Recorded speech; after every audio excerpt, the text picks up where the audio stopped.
Western Australia's stunning coastline has recently been ravaged by a deadly predator. It was the second day in a row swimmers were forced out of the water. The community is under siege, with beaches closed and tourism in tatters. Human remains were discovered washed up on shore. Australia's largest state has become the deadliest shark attack zone on the planet. There's certainly a huge concern in the community. The great white shark. It's just a fierce, fierce creature. Responsible for 5 fatalities in just 10 months. 2 people were totally consumed, 2 were bitten in half, and the 5th one was so severely mauled. Now, these terrifying events, from the closest encounters. I just saw this massive shadow of a shark and just blood. Some who have lost. It's just one of those things that you just think will never happen to your family. And the lucky ones who survived. I thought, I'm dead. We explore why this terrifying phenomenon is happening. Clearly, something has changed. So little is known about sharks, and that's the problem. That's a massive shark. And for the first time, We need to coexist with sharks. the unique shark investigation team reveals extraordinary shark attack technology, We should have a product for the market pretty soon. which will change the way we enter the water forever. This is Australia's deadliest shark coast.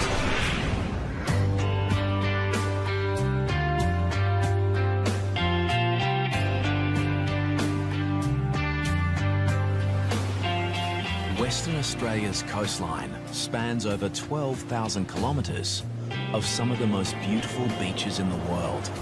But recently, they have become the most dangerous. Western Australia had a charmed period between 1925, when there was an attack at Cottesloe, and 2000, when Ken Crew was taken at North Cottesloe. That's a period of 75 years in the metropolitan area. But attacks have escalated in recent years. We've had 10 since 2005, and we've had 5 in less than 12 months. This unprecedented spate of fatal shark attacks has triggered a wave of fear amongst the West Australian community. The impact has a profound effect on the lives of many, especially those unlucky enough to witness these horrific events. I'll just pull the car up there and drop it in just there. It's cooking. 22-year-old surfer Matt Holmes travelled 2 hours north from Perth with his mates to a popular surfing location called Wedge Island. Yeah, we were just so excited to run around throwing the ski in as quick as we could to get out there. Together, they'd had years of experience surfing the West Australian coast. But there was nothing that could prepare these 3 young men for what was about to happen. It just looked so safe out in that water. Just felt like a perfect day. Using his jet ski, Matt began towing his friend out to the breakers, where they could take turns surfing the waves. We'd been in the water for, I reckon, an hour and a half. We were just towing up to 2 blokes that were probably 100 metres away, and I signalled to Nathan to turn around. I looked back forward and just saw some guy just get attacked by a shark. Matt watched in horror as the 5-metre great white shark moved through the waves like a torpedo. It sort of hit him, but then drove him into the water. Just water going everywhere.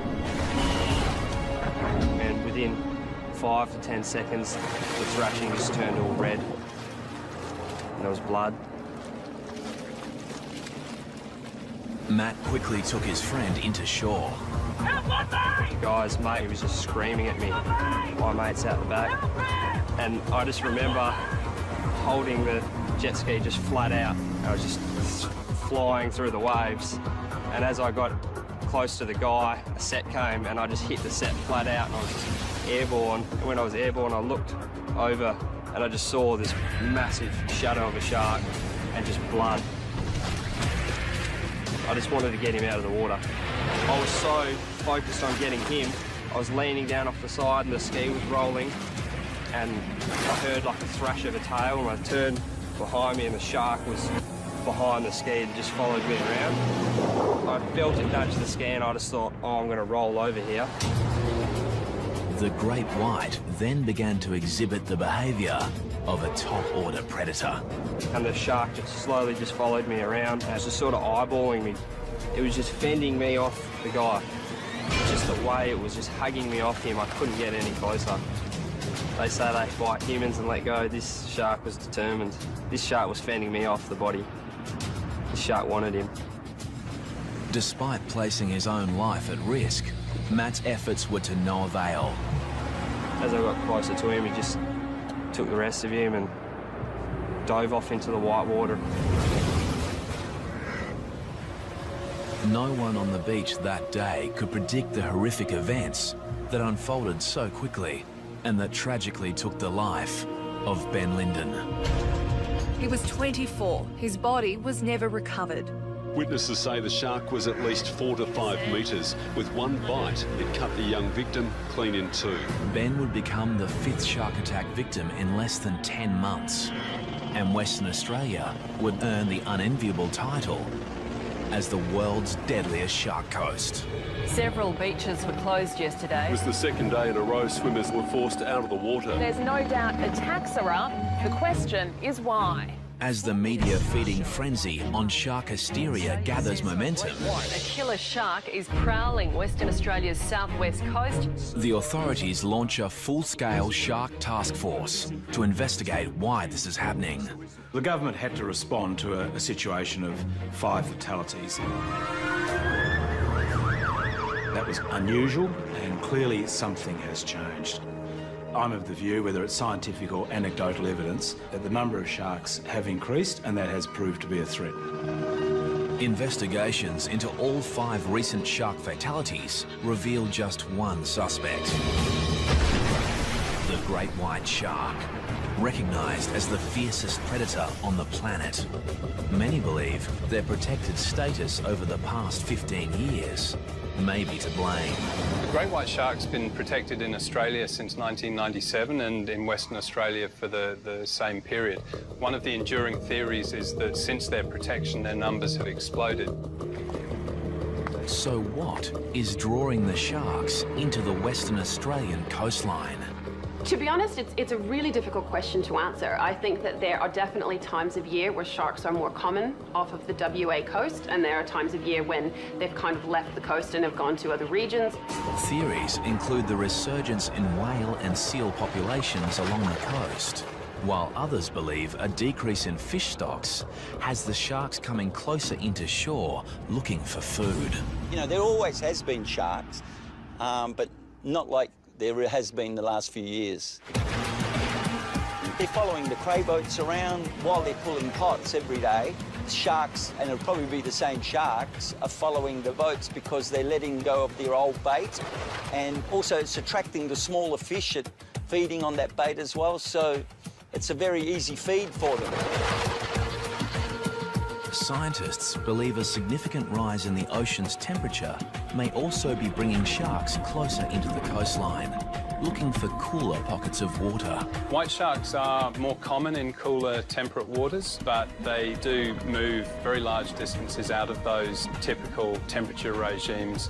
The Department of Fisheries launches an extensive shark monitoring program to investigate the great white's movement patterns. The thing about white sharks is that they're an inherently difficult species to study, and the research we're embarked on now is probably going to take a number of years before we have any conclusive answers about how the sharks are using waters off Western Australia and how that relates to the frequency of shark attacks we've had in the last year. If the scientists were honest, they would give us those 3 little words, which are simply, we don't know. So little is known about sharks, and that's the problem.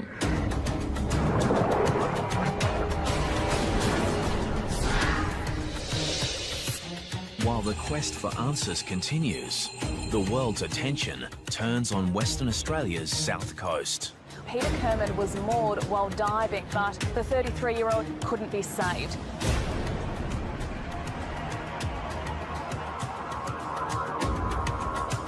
On a windswept beach south of Perth, Sharon Burden weeps alone.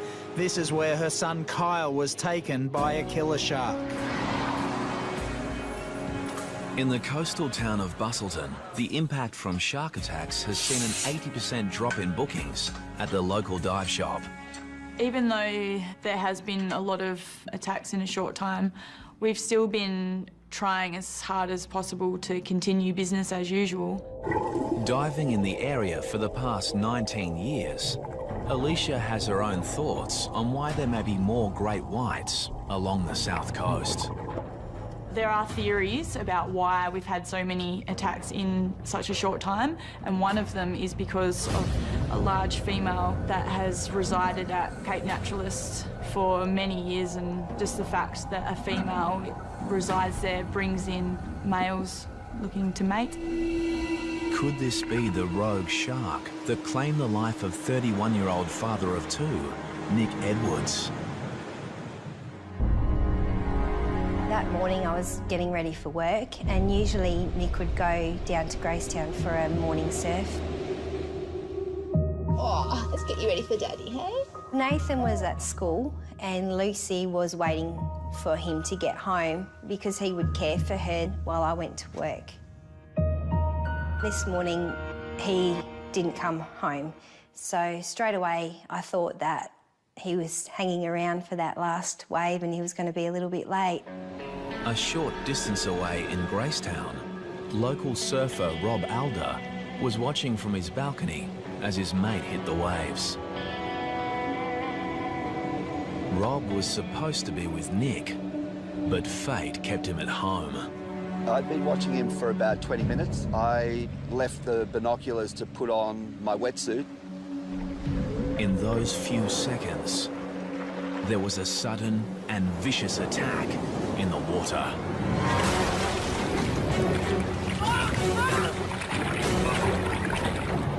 I came back to the binoculars and saw just a half a board bobbing around, and I thought maybe he'd had a heavy wipeout and possibly broken his board, which is not uncommon here, and that he'd surfaced. But I let a couple of waves roll through and he didn't come up, and then I figured something wasn't right. And so I jumped on my bike after calling the sea rescue. As I was cycling down the path,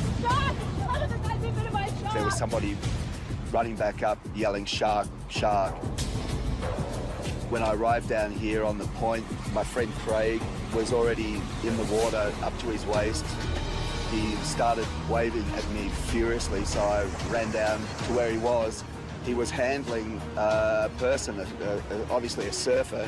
He had a wetsuit on, and he was trying to get him out of the water, but the rocks are really difficult here. So together we managed to lift him, and it was then that I realised he'd been attacked by a shark.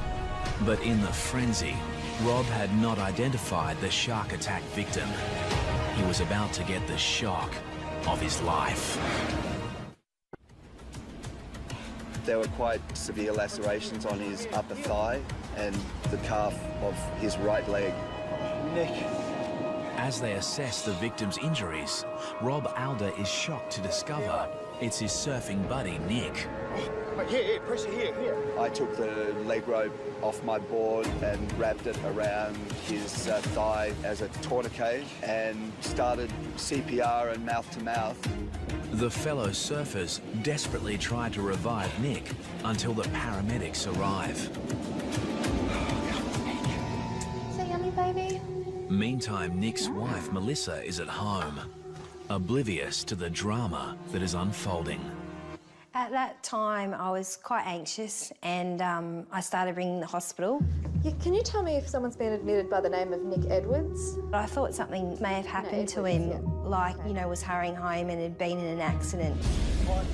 Around 20 minutes after he'd been dragged unconscious from the water, Nick Edwards was rushed by paramedics to Margaret River District Hospital. At this point, Melissa had become quite frantic. She had heard news there'd been a shark attack where Nick had been surfing. I've rung my family and said there's been an attack, and I'm quite worried about Nick. I can't get in contact with him. Mrs. Edwards. And then there's a knock at the door and the police are here. I heard about your husband, Jim. They say that there's been an accident and straight away, I guess, I just knew what the news was.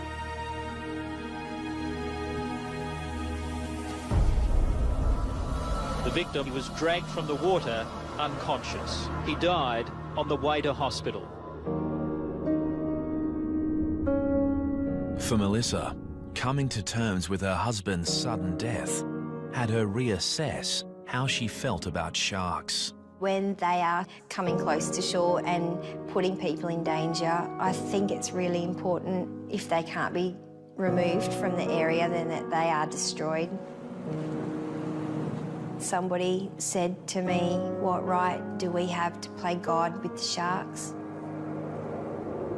There's no price you could put on a human life.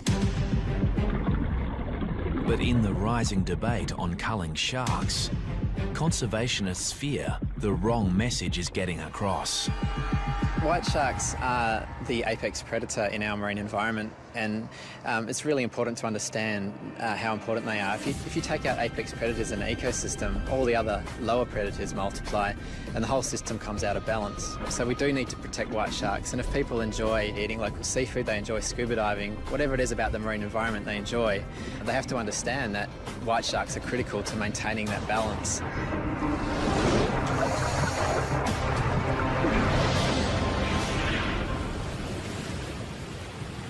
In Perth, daily shark sightings forced the closure of many popular swimming beaches. But despite the increased shark threat, there are still a few brave souls who aren't afraid to venture into the water. I'd like to welcome everyone aboard Blue Destiny. My name's Mark, I'm the skipper. Today, divers are heading to the northern tip of Rottnest Island, a popular tourist island just off the coast of Perth. Do you want to see a shark? Hope so. With some trepidation, they're about to dive the exact same location, which only 12 months ago was the scene of a horrific shark attack.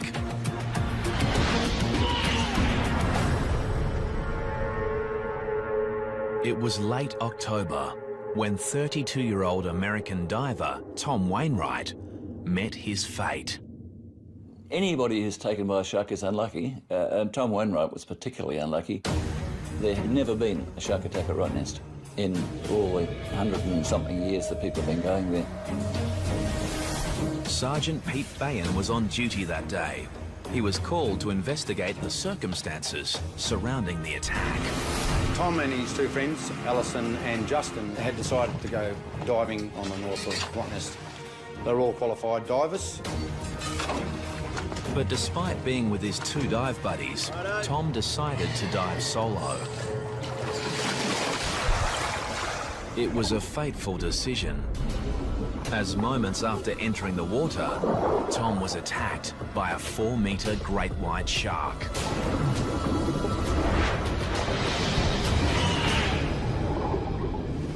Justin and Alison noticed a disturbance on the surface where a huge amount of bubbles came to the top. Along with the bubbles came a large amount of blood, and Justin and Alison knew their friend was in grave danger. They've gone over to where Tom is and they managed to pull him on board.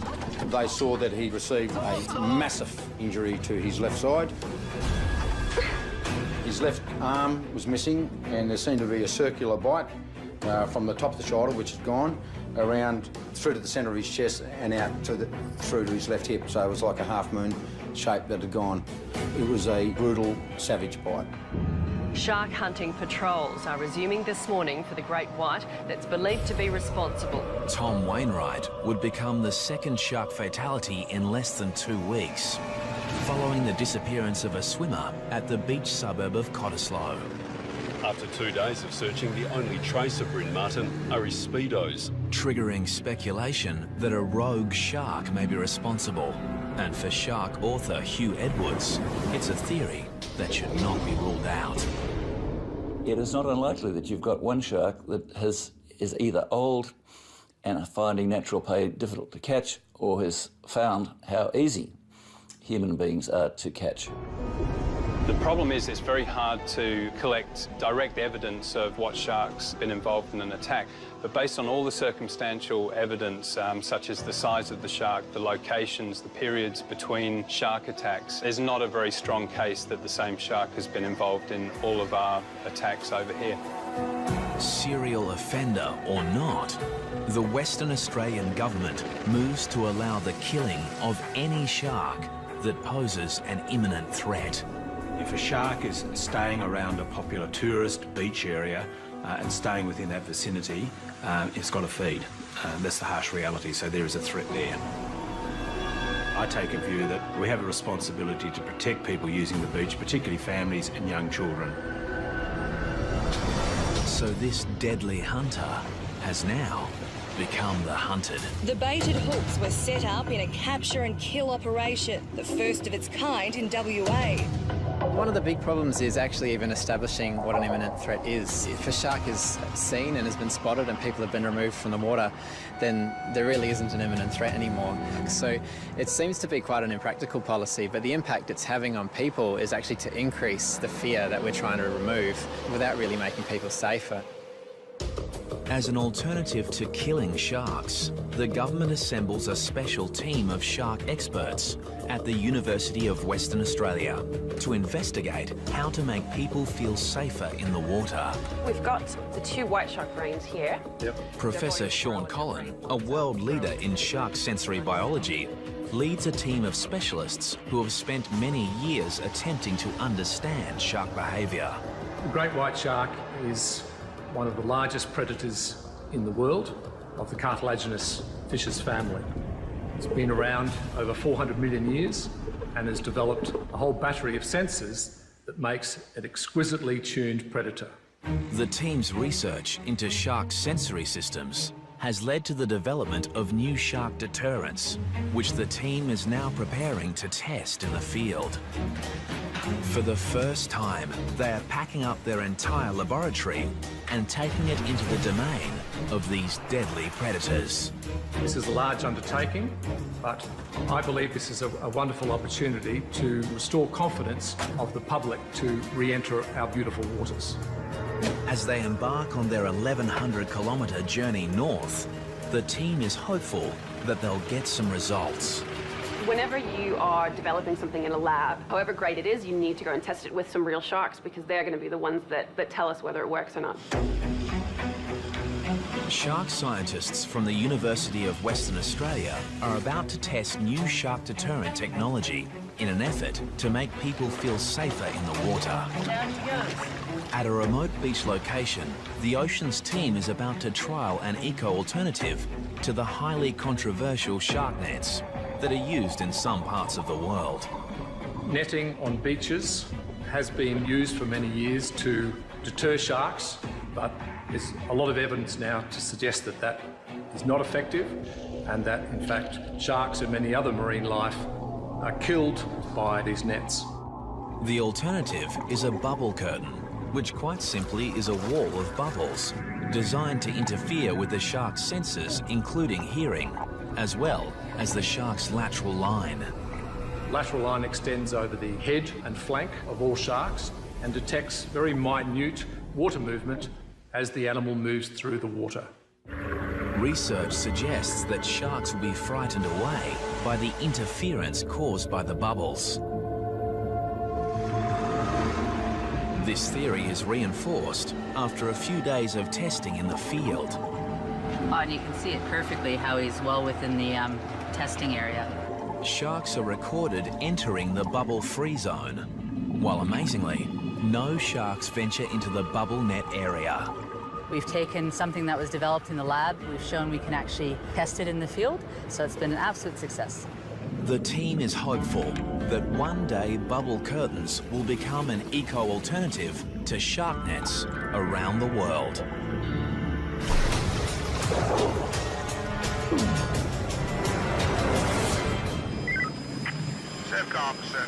Back in Perth, shark patrols are stepped up to combat the increased shark activity. A massive 4-metre white pointer shark, half the length of the water police boat. Where's the nippers?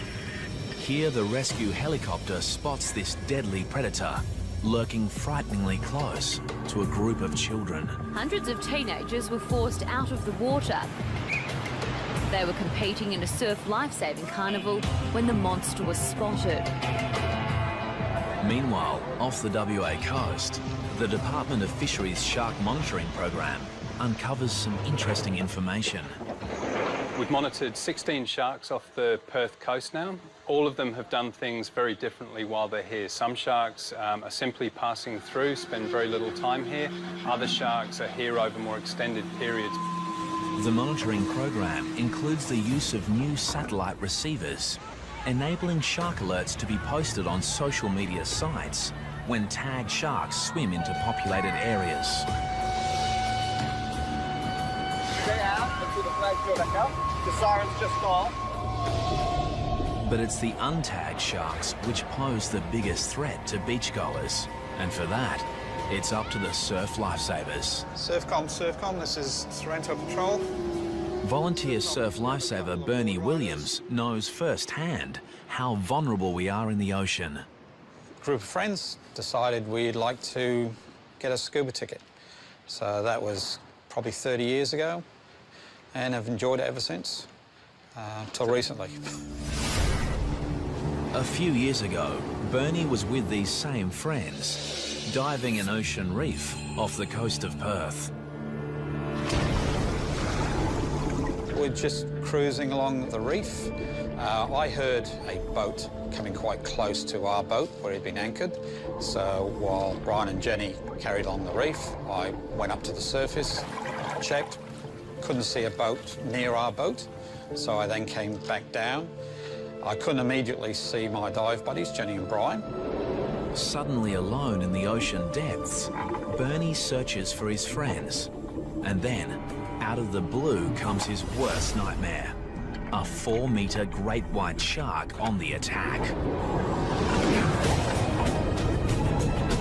I just felt this sudden impact on my side, and I was pushed through the water.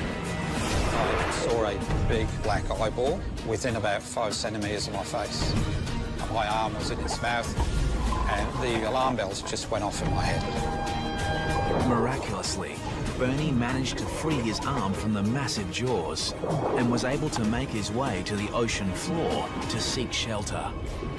Then my arm really started hurting quite badly, and the water started getting a very polluted look to it, a very sheeny look to it, and I realised that I was bleeding quite badly.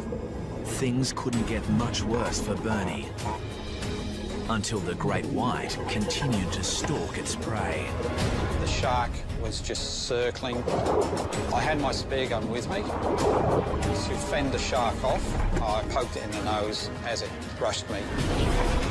I think it knew that it had a meal there. I was tucked up against the reef watching the shark when I felt someone touch me on the shoulder, and it was the dive buddies.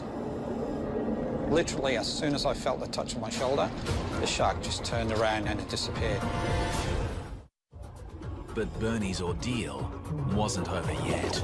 That trip from the bottom to the surface had to be the most frightening trip you could ever think of, because the speed of these sharks, it could have quite easily attacked us and made mincemeat of us in the water. Finally, they reached the surface, and with the help of some nearby fishermen, all 3 divers make it to safety. Bernie realises it was a lucky escape. He attributes his survival to a portable shark repellent device. My belief is one of my dive buddies, Brian, was wearing a shark shield, and I think that probably deterred it because it just took off.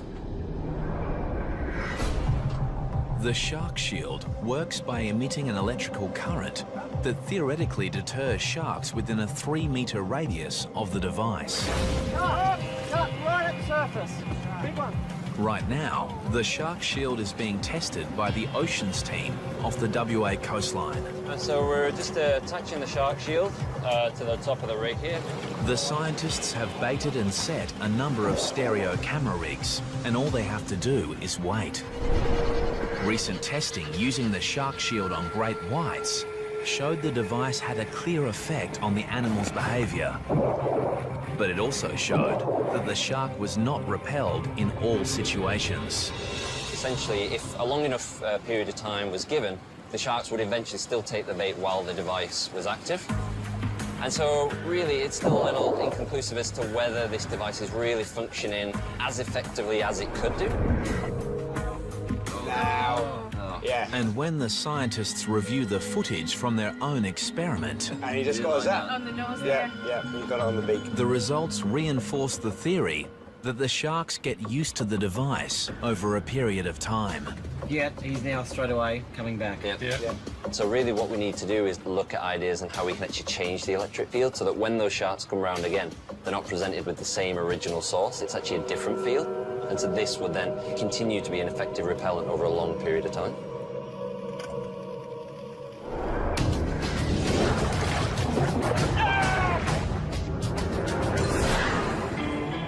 It's not just surfers, divers or swimmers that are at risk. Any surf craft on the water is in danger of being attacked by sharks. As Martin Kane discovered while surf skiing with friends at a popular beach just north of Perth. When you get out there at sunrise, it's a very spiritual experience. It's just a great way to start a day. It was on one such day that Martin and friends encountered a pod of dolphins, a stunning and quite common event.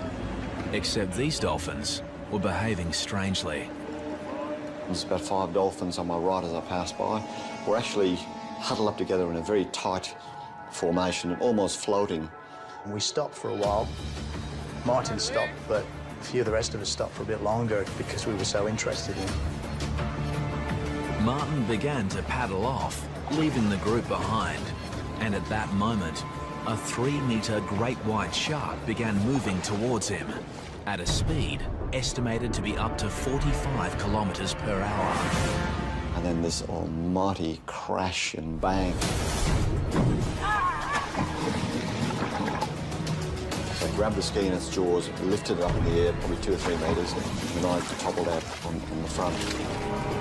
Martin's screams went through the air, and all I could see was the ski being spun around and just thrashing and splashing.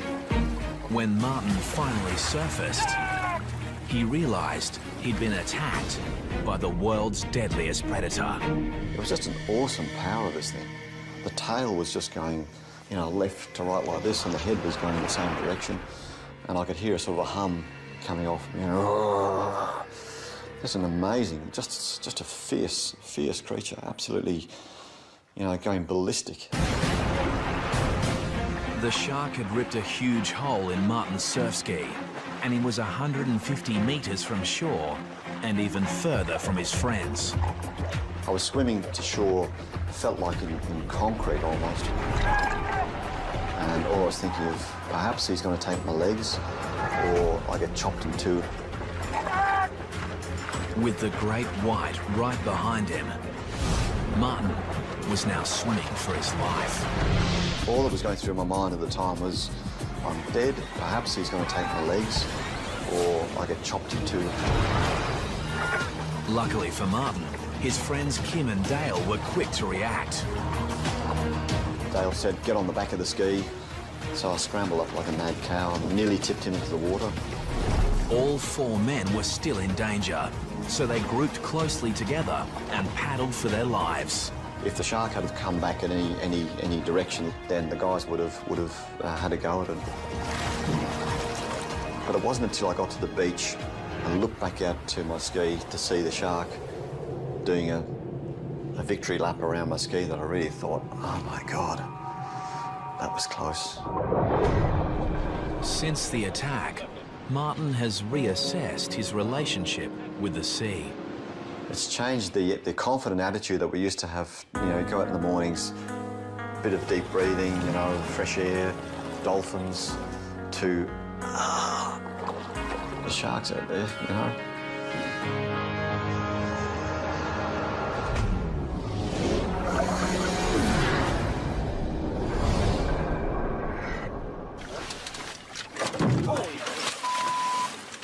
He almost took the motor off. In Western Australia, many of the shark sightings have been caught on video. Weather looks good, no swell. And none more chilling than this footage, taken by freediver Nathan Podmore while on a diving expedition 4.5 hours north of Perth. Hopefully there's a few fish about. When Nathan and his friend Dave enter the water, there are a few fish about, but just not the ones they were expecting. In the water for a couple of minutes, and just next minute just heard Dave just scream my name. There's definitely something in his voice that just said we're in a bit of strife. And turned around and it's just like, whoa. The two young men are confronted by a 4-metre great white shark. It was unbelievable. Just look, they're like a torpedo underwater. They're absolutely massive. And it came in straight at us both and it sort of just broadsided in front of us. I had a good opportunity to just give it a good whack, sort of as hard as I could whack. I punched it in the side of its face and it didn't like it much. Incredibly, Nathan and Dave were able to scramble aboard their boat. You don't see one of them every day and you don't want to see one of them every day. It's something extraordinary. On this occasion, the boys were lucky to have a spear gun for protection. But in most cases, the only thing between you and a shark is the wetsuit. And off the coast of Western Australia, the ocean scientists believe they have finally found a way to make the wetsuit shark-proof. Dave, so these are some of the wetsuit designs that we've come up with using... After years of research, they're about to test new wetsuit prototypes, which have been designed in conjunction with a leading product developer. The most common question that we get asked when anybody gets a wetsuit is, I don't want to look like a seal, and what colour do sharks like? Well, we think now, based on the science that's been done, the research that's been done so far, we know the answer to that question. The answer comes following the Ocean Institute's compelling study of the evolution of the shark brain. Here, Dr. Kara Yopak compares the brains of a great hammerhead shark and a manta ray with the smallest brain of them all. Believe it or not, that's the brain of the great white shark, which is actually quite small relative to its body size. But what is really impressive about the great white brain are these visual brain regions, which are these two lobes located here. And this is the part of the brain that receives the majority of visual input. So what this tells us is that the great white is actually a very visual predator. And so it's far more likely that using a visual repellent is going to be more effective in this species. This leads to the research team's breakthrough discovery, revealing sharks may actually be colorblind. Once you know what the shark can see, you can then start to design things which will either be very visible to the shark or actually quite cryptic to the shark. With this knowledge, the new prototype wetsuit designs include a camouflage suit for divers, while surfers will adopt a striped base pattern, much like a poisonous sea snake, and shown underneath this surfboard. The strategies are twofold. One is a can't see me strategy, cryptic in the water, and the other one is a can see me but don't eat me strategy. The idea being that even though you're perceived, you're not perceived as a meal. Today, the Oceans team is about to test the camouflage design against the popular black wetsuit. Each test wetsuit will be filled with a mix of fish and tuna oil attached to a stereo camera rig and lowered to the ocean's depths, where hopefully some sharks will take the bait. Just watch the waves, boys. And now, the answer to the biggest question of all. Do the shark-proof wetsuit designs actually work? That used to be our experiment. Because it looks like one of the wetsuits has just become shark food. I think we might have found a shark. Oh my... We've just pulled the treatment out of the water. The black wetsuit has had significant shark attacks, significant damage. Take it down the back, Caroline, have a look at the teeth mark. The black wetsuit appears to have been mauled by a shark. So now the team is anxious to see if the camouflage wetsuit has been attacked, or whether the new design really is shark-proof. We've just pulled out one of our designs as well, and that hasn't suffered any damage at all, so very good early signs. The team retrieves the underwater camera. Yeah, look at that. Okay. and reviews the footage to find out what actually happened. And there she goes. Okay. She's having a bite. Look at that, she's nearly getting the barrel in her mouth. That's a massive shark. This huge tiger shark destroys the traditional black wetsuit in one bite, desperate to get the bait hidden inside. And this is the control. And to reinforce the science, even though this barrel is filled with the same bait, this deadly predator shows little interest in the new camouflaged wetsuit, leaving it completely unscathed. If you compare this with what happened with the control, I mean, while it might be early days, there is no denying this is a significant breakthrough, which may just revolutionise the world's wetsuit market. It's full steam ahead from here. We'll continue the science and the research, and we should have a product for the market pretty soon that's going to make people feel a lot more comfortable about being in the water.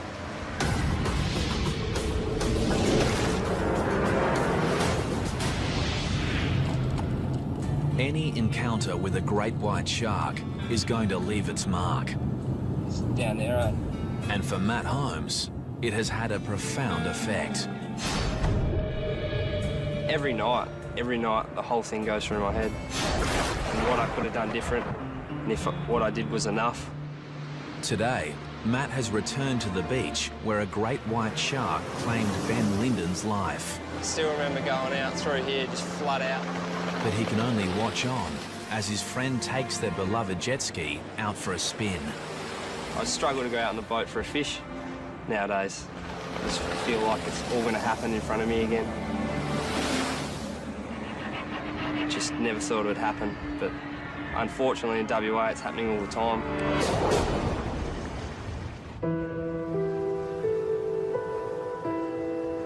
Going back to Gracetown is a good feeling for me and the children because that's where we feel closest to Nick. The loss of Melissa's husband, Nick, means her life and the lives of her children will never be the same.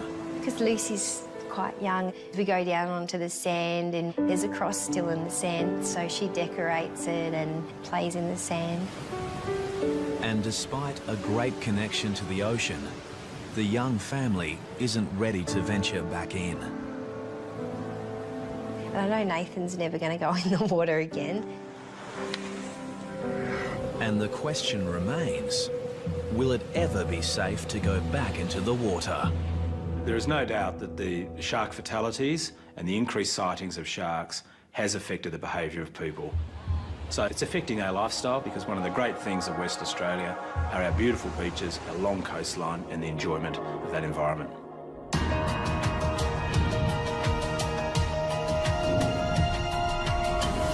Despite the great white shark being the apex predator of the world's oceans, That's a massive shark. and all the scientific minds and money behind the research, these formidable animals remain an enigma. But shark scientists believe that is all about to change. It's my hope that we can very soon understand more about the shark and the environment in which it lives. We need to coexist with sharks. Their presence in our ecosystems is vital. At the moment, the only certain things we can say is that there will be another shark attack. We don't know when and we don't know where. And there is one more certainty. For now, Western Australia remains the world's deadliest shark coast.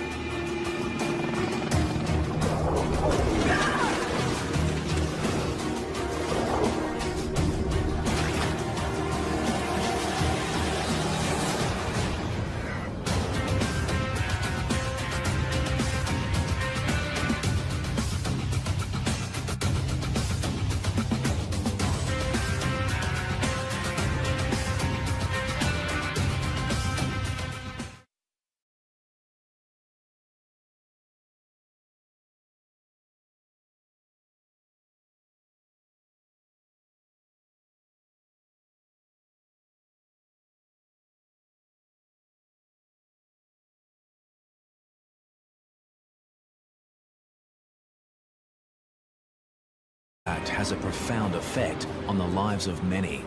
especially those unlucky enough to witness these horrific events. I'll just pull the car up there and drop it in just there. It's cooking. 22-year-old surfer Matt Holmes travelled 2 hours north from Perth with his mates to a popular surfing location called Wedge Island. Yeah, we were just so excited to run around throwing the ski in as quick as we could to get out there. Together, they'd had years of experience surfing the West Australian coast. But there was nothing that could prepare these three young men for what was about to happen. It just looked so safe out in that water. Just felt like a perfect day. Using his jet ski, Matt began towing his friend out to the breakers, where they could take turns surfing the waves. We'd been in the water for, I reckon, an hour and a half.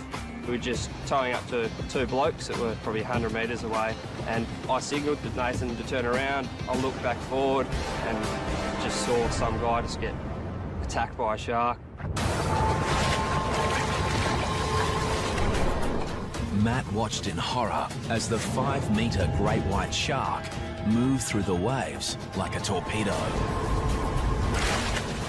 It sort of hit him, but then drove him into the water. Just water going everywhere. And within 5 to 10 seconds, the thrashing just turned all red. And there was blood. Matt quickly took his friend into shore. The guy's mate was just screaming at me. My mate's out the back.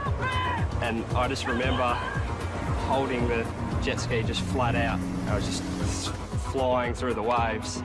And as I got close to the guy, a set came and I just hit the set flat out and I was just airborne. And when I was airborne, I looked over and I just saw this massive shadow of a shark and just blood.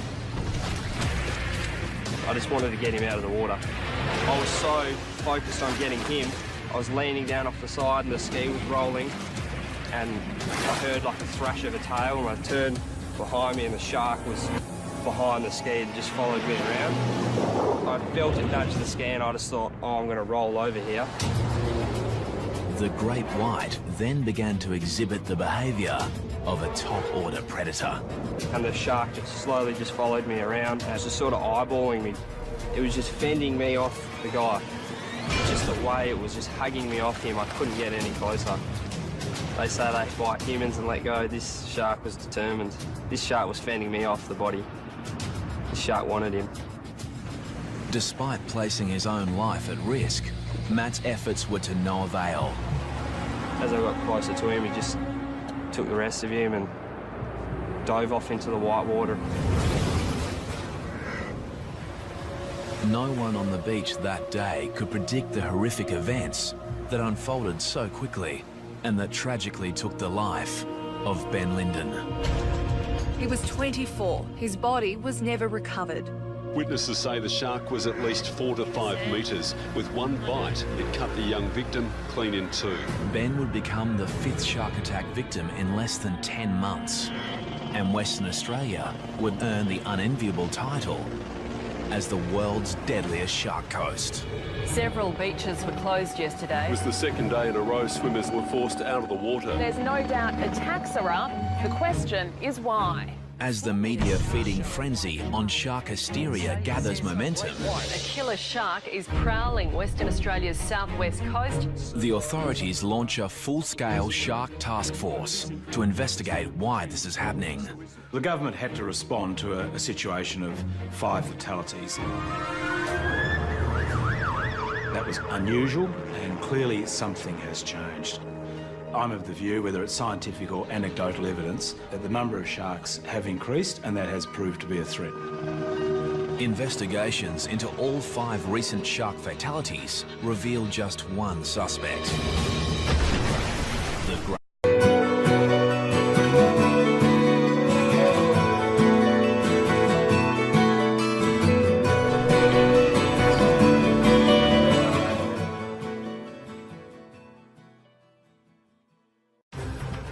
Western Australia's stunning coastline has recently been ravaged by a deadly predator. is the second day in a row swimmers were forced out of the water. The community is under siege, with beaches closed and tourism in tatters. Human remains were discovered washed up on shore. Australia's largest state has become the deadliest shark attack zone on the planet. There's certainly a huge concern in the community.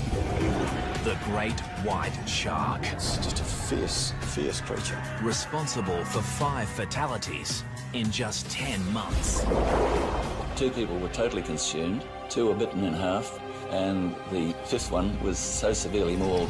Now, these terrifying events, from the closest encounters. I just saw this massive shadow of a shark and just blood. Some who have lost. It's just one of those things that you just think will never happen to your family. And the lucky ones who survived. I thought, I'm dead. We explore why this terrifying phenomenon is happening. Clearly something has changed. So little is known about sharks, and that's the problem. That's a massive shark. And for the first time, we need to coexist with sharks. The unique shark investigation team reveals extraordinary shark attack technology. We should have a product for the market pretty soon. Which will change the way we enter the water forever. This is Australia's deadliest shark coast.